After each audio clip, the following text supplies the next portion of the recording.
భారత్ అనే పేరు ఎక్కడి నుంచి వచ్చింది అనే చర్చ ఈ మధ్య చాలా జరుగుతోంది. భరతుడి పేరు మీద వచ్చిందని చాలామంది అంటుంటారు. కానీ కాదు. భరతుడి కంటే కొన్ని లక్షల సంవత్సరాల ముందే భరతఖండానికి చాలా చరిత్ర ఉంది. చాలామందికి తెలియని చరిత్ర అది. అందుకే మన దేశానికి భరత అనే పేరు ఎలా వచ్చిందో సమగ్రంగా చెప్పే స్టోరీ ఇది. బ్రిటిష్ వారు మన చరిత్రను ఎంత నాశనం చేయాలో అంత చేశారు.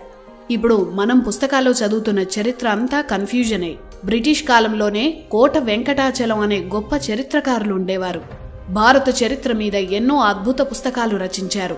ఆ పుస్తకాలను ఆనాడు బ్రిటిష్ ప్రభుత్వం స్వాతంత్ర్యం వచ్చాక మన ప్రభుత్వాలు కూడా కనపడకుండా చేశాయి. కానీ ఇంటర్నెట్ పుణ్యమా అని ఆయన పుస్తకాలు దొరుకుతున్నాయి.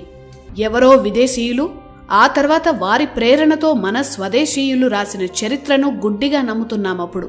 కోట వెంకటాచలం లాంటి గొప్ప పరిశోధకుడు రాసిన చరిత్రను ఎందుకు నమ్మకూడదు? భారత అనే పేరు ఎలా వచ్చింది? ఇది తెలియాలంటే ఈ సృష్టి ఆవిర్భావం, అలాగే భూమిపై జీవం ఏర్పడిన సమయం గురించి తెలియాలి. ఈ విశ్వం తర్వాత బ్రహ్మాండం, ఆ బ్రహ్మాండం బద్దలై ఇప్పుడు మనం చూస్తున్న అంతరిక్షం ఏర్పడ్డాయని హబుల్ టెలిస్కోపులు చెప్పడానికి 1000 ఏళ్ల ముందే ప్రతి పురాణము చెప్పింది. పురాతన చరిత్రను చెప్పే గ్రంథాలే పురాణాలు. పురాణం అంటే అర్థం అదే. జీవానికి అనుకూలమైన గ్రహం భూమి మాత్రమే అని బ్రహ్మాండ పురాణంలో ఉంటుంది. అలా భూమిపై జీవం మొదలైంది. సోలార్ సిస్టంలో మన భూమి ఒక భాగమని అందరికీ తెలుసు. ఆ సూర్యుడి శక్తి నుంచే జీవం పుట్టింది. సూర్యుడి వెలుగే జీవం. మన పురాణాలు వేదాల ప్రకారం మనిషిగానే జన్మించాడు. కోతి నుంచో చింపాంజీ నుంచో పరిణామం చెందినట్లు ఎక్కడా కనిపించదు. సూర్యుడే జీవానికి ఆధారం అన్న సంగతి సైన్స్ తెలిసిన వారందరికీ తెలిసిన విషయమే. అదే విషయాన్ని మన వేదాలు పురాణాలు ఎప్పుడో చెప్పాయి. ఆ సూర్యుడి వెలుగు నుంచి దేవతల శక్తితో అంటే ప్రకృతి శక్తితో జన్మించిన తొలి మానవుడే స్వయంభువ మనువు. అలా ఈ సృష్టి మొదలైంది. కొత్త సృష్టిలో తొలి మన్వంతరం ప్రారంభమైంది. సృష్టిని మన్వంతరాల కాలంతో పోలుస్తారు. అలా స్వయంభువ మనువుగా మనిషి మనుగడ ప్రారంభమైన మన్వంతరాన్ని స్వయంభువ మన్వంతరం అంటారు. 14 మన్వంతరాలు బ్రహ్మకు లేదా ఈ బ్రహ్మాండానికి ఒక పగటి కాలం.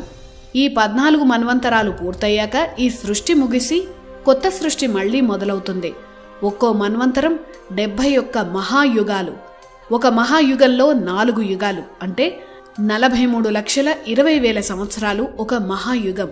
ఆ లెక్కన స్వయంభువ మన్వంతరం మొదలై 195,58,85,000 సంవత్సరాలైంది. ఇప్పుడు మనం 7వ మన్వంతరమైన వైవస్వత మన్వంతరంలో ఉన్నాం. సూర్యుడి వెలుగు నుంచి జన్మించిన స్వయంభువ మనువు నుంచి మానవ జాతి వృద్ధి చెందింది. సూర్యుడి వెలుగుని భా అంటాం. ఆ వెలుగు నుంచి పుట్టిన వారసులు కాబట్టే మనువు వారసులను దేవతలు భారతులు అని పిలిచారు. వీరు నివసించిన ప్రాంతం భరతవర్షమైంది. అలా వచ్చింది భారత అనే పేరు. మనువు వారసులు పాలించిన ఈ ప్రాంతాన్ని భరతవర్షంగా పిలవడం మొదలుపెట్టారు. అప్పటినుంచి జంబూ ద్వీపంగా చెప్పే ఈ ఖండంలో ప్రధానమైన ప్రాంతం భారత్. అప్పట్లో అతిపెద్ద దేశాలను వర్ష అనేవారు. అలా జంబూ ద్వీపంలో భరత వర్షం అతి ముఖ్యమైన ప్రాంతమైంది. మనమంతా ఆ ప్రాంతానికి చెందిన వారం కాబట్టే ఏదైనా పూజలో సంకల్పం చెప్పేటప్పుడు జంబూ ద్వీపే భరతవర్షే అని మన అడ్రస్ చెప్పుకుంటాం. సూర్య వంశంలో తమ పూర్వీకులు భారతులు కాబట్టే దశరథుడు తనకు చాలా ఇష్టమైన భార్య కైకకు పుట్టిన బిడ్డకు భరత అని పేరు పెట్టాడు. ఆ తర్వాత శకుంతల తన తండ్రి అయిన విశ్వామిత్రుడి పూర్వీకులు భారతులే కాబట్టి తన బిడ్డకు భరత అని పేరు పెట్టింది. అంతే తప్ప ఈ భరతుడు పాలించినందుకే భారతదేశం అని పేరు రాలేదు. మానవ జాతికి మూల పురుషులు ఆ భరతులు. మన రూట్స్ అక్కడే ఉన్నాయి. అందుకే మనమంతా భారతీయులమయ్యాం. మన చరిత్రలో భరత అనే పేరుతో చాలామంది ఉన్నారు. భరత అనేది ఒక వ్యక్తి పేరు కాదు. భరత అనేది ఈ నేల మీద పుట్టిన మానవ జాతి పేరు. ఇది భరత అనే పదం వెనుక ఉన్న అసలైన కథ. ప్రతి మన్వంతరం ముగియగానే ప్రళయం రావడం, మళ్లీ కొత్త జీవం పుట్టడం జరుగుతుంటాయి. ఇప్పుడు మనం ఉంటున్న మన్వంతరం వైవస్వత మన్వంతరం. ఇది 7వ మన్వంతరం. అందుకే పూజల్లో వైవస్వత మన్వంతరే కలియుగే ప్రథమ పాదే అని సంకల్పం చదువుతాం. ఈ వైవస్వత మన్వంతరాన్ని ప్రారంభించిన మనువు వైవస్వత మనువు. వివస్వత అంటే సూర్యుడు. సూర్యుడి అంశతో వైవస్వత మనువు పుట్టాడని మత్స్య పురాణం చెప్తోంది. అంటే ఈ మనువు కూడా సూర్యుడి కుమారుడే. అందువల్ల ఇతని వంశం కూడా భారత వంశమే. ఈ వైవస్వత మనువు కుమారుడే ఇక్ష్వాకు. ఇక్కడితో సూర్యవంశం ప్రారంభమైంది. ఈ ఇక్ష్వాకు వంశంలో జన్మించిన మహానుభావుడే శ్రీరాముడు. ఈ వైవస్వత మన్వంతరం ప్రారంభమై ఇప్పటికి 12,05,33,000 సంవత్సరాలు గడిచాయి. అంటే ఇప్పుడు మనం ఉంటున్న కాలంలో తొలి మానవుడు జన్మించిన కాలం అన్నమాట. ఈ మన్వంతరంలో మనువు మూల పురుషులు కూడా భారతులే, అంటే భరత ఖండానికి చెందినవారు అని అర్థం.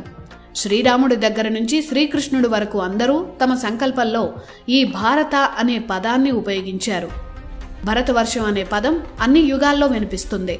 ప్రతి మన్వంతరానికి అంటే ప్రతి 30 కోట్ల సంవత్సరాలకు భూమిపై ప్రళయాలు ఏర్పడి మళ్లీ కొత్త జీవం ఏర్పడింది.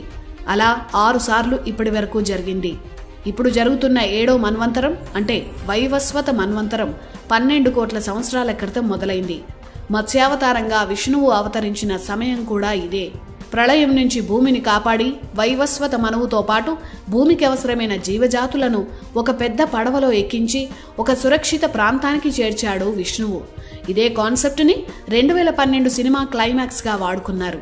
వైవస్వత మన్వంతరం మొదలైన 12 కోట్ల సంవత్సరాల్లో ఇప్పటికీ 27 మహాయుగాలు గడిచిపోయాయి. ఇప్పుడు 28వ మహాయుగంలో వేదకాలమైన కృతయుగం, రాముడు పుట్టిన త్రేతాయుగం, కృష్ణుడు అవతరించిన ద్వాపర యుగం ముగిసిపోయాయి. ఇప్పుడు కలియుగం నడుస్తోంది. కలియుగంలో ఇప్పటి వరకు 5,124 సంవత్సరాలు గడిచాయి. ప్రతి యుగం చివర ఏదో ఒక ఉత్పాతమో యుద్ధమో వచ్చి మానవ సంహారాలు జరిగాయి. ఉదాహరణకు త్రేతాయుగం చివరిలో రామరావణ యుద్ధం జరిగింది. ద్వాపర యుగం చివరిలో కురుక్షేత్ర యుద్ధం జరిగింది. అప్పటి చీనా, గ్రీసు, రోము, ఈజిప్టు, అరేబియా ప్రాంతాల ప్రజలు ఆ యుద్ధంలో పాల్గొన్నట్లు మహాభారతంలో వ్యాసుడు రాశారు. పాండవులు గెలిచారు. యుద్ధం తర్వాత కౌరవుల వంశంలో ఉన్న చాలా మంది ప్రజలు నిరుత్సాహపడ్డారు. వారికి భరతఖండంలో ఉండడం ఇష్టం లేక యుద్ధంలో పాల్గొన్న చీనా, గ్రీస్, రోము, ఈజిప్ట్ లాంటి దేశాల ప్రజలతో చాలా మంది భారతీయులు వలస వెళ్లిపోయారు. వారిలో కొందరు ఆ దేశాల్లో చాలా ప్రాంతాలను ఆక్రమించి రాజ్యాలు స్థాపించారని చరిత్ర చెప్తోంది. అక్కడ మన సంప్రదాయాలు, మన సంస్కృతి విస్తరించారు. అందుకే ఆ దేశాల్లో ఇప్పటికీ భారత వంశీయుల ఆనవాళ్లు కనిపిస్తాయి. మన దేవుళ్లనే వేరే వేరే పేర్లతో ఇప్పటికీ ఆరాధిస్తున్నారు. ఆ ప్రాంతాల్లో కృష్ణతత్వం వ్యాపించింది. యూరప్లో కొన్నేళ్ల క్రితం వరకు రాధాకృష్ణులనే పూజించారు. వారిని పేగన్స్, స్లావిక్ కల్చర్ అంటారు. వీరందరికీ మూలం భారత వంశమే. కురుక్షేత్ర యుద్ధం తర్వాత ధర్మరాజు, ఆ తర్వాత పరీక్షిత్తు పరిపాలించారు. పరీక్షిత్తు పాముకాటు వల్ల మరణించాడని అతని కుమారుడు జనమేజయుడు సర్పజాతిని సంహరించే సర్పయాగం చేయించాడు. అప్పుడు ఆ సర్పజాతిని అస్తిక అనే ఋషి కాపాడి ఆ నాగజాతిని భరతఖండం నుంచి ఇప్పటి మెక్సికో ప్రాంతానికి తీసుకువెళ్లాడని భారతం చెప్తోంది. అలా ఆనాడు నాగజాతితో పాటు రాక్షస జాతికి చెందిన మయుడి వారసులు కూడా అస్తికుడితో మెక్సికో ప్రాంతానికి వెళ్లిపోయారు. ఆ మయుడి వారసులే మయన్స్ అయ్యారని, నాగజాతిని అస్తికుడు రక్షించాడు కాబట్టి వారు అడ్జెక్ట్స్ అయ్యారని చరిత్ర చెప్తోంది. ఇప్పటికీ మెక్సికోలో కనిపించే ఆనవాళ్లు, అక్కడి పెద్ద పెద్ద ఆలయాలు మన భారతదేశ సంస్కృతిని స్పష్టంగా చెప్తాయి. అంతెందుకు, మహాభారతం అనే పేరు వెనుక అసలు కథ ఇదే. మానవ మనుగడ, నాగరికత, చరిత్రను చెప్పే విధంగానే వ్యాసుడు తన ఇతిహాసానికి భారతం అని పేరు పెట్టాడు. మొదట జయం అనే పేరు పెట్టి ఆ తర్వాత భారత చరిత్రను చెప్పేందుకే భారతం అని పేరు మార్చడం వెనుక చారిత్రక కారణాలు ఉన్నాయి. ఇది భారత్ అనే పేరు వెనుక ఉన్న లక్షల ఏళ్ల చరిత్ర. మన భారతదేశ చరిత్రను రాయడమూ కష్టమే, ఆ చరిత్రను చెప్పడమూ కష్టమే. ఎందుకంటే ఏ దేశానికైనా మహా అయితే 1000 ఏళ్ళో 2000 ఏళ్ళో చరిత్ర ఉంటుంది. కానీ ఈ వేద భూమికి కోట్ల ఏళ్ల చరిత్ర ఉంది. ఇన్ని కోట్ల ఏళ్లలో ఎన్నో ఉత్పాతాలు, ప్రళయాలు, దాడులు, దోపిడీలు జరిగాయి. ఆ ఉత్పాతాలు, విధ్వంసాల మధ్య మన గ్రంథాలు ఎన్నో నాశనమయ్యాయి. అందుకే మన ఋషులు శృతిబద్ధంగా పాఠం బోధించేవారు.